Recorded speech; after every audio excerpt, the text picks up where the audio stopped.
Hey everybody, it's old Chaplain V, back for another look at the 12-step spirituality program. And today we're going to be looking at step number 5.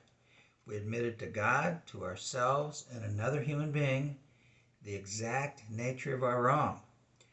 Well, the exact nature of our wrong is because of step number 4, where, we made a searching and fearless moral inventory of ourselves. Why do we do that? Because in step 3, we made a decision to turn our will and our lives over to the care of God.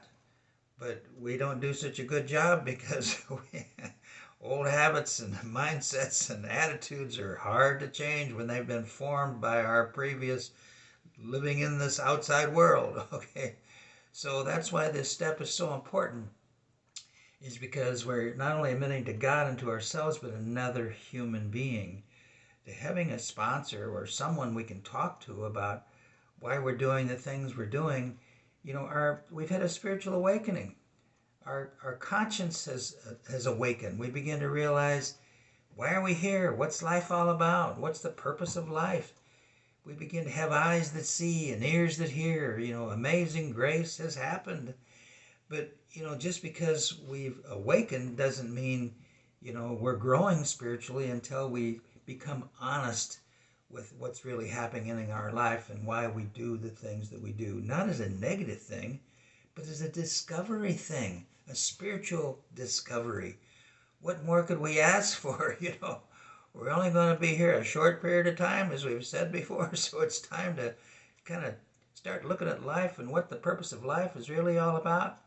And of course, what we discovered in step 3 is, what's God's will? God's will makes it pretty simple. Love one another. Love that's patient and kind and understanding. But unfortunately, we all know that we come equipped with pride and lust and greed and cravings of the flesh and all this stuff that causes us to seek pleasure rather than serving God. So that we're conflicted, and we're emotionally conflicted, because when we're not doing what God wants to do, the ball starts rolling around in here and we become under emotional distress.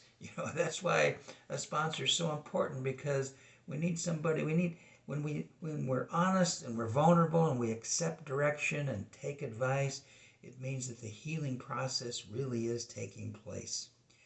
Well, listen, I'm going to have another follow-up short video about the importance of having a sponsor, and so we'll be back with part 2 of step number 5. So God bless you, everybody. Thank you for watching. Take care.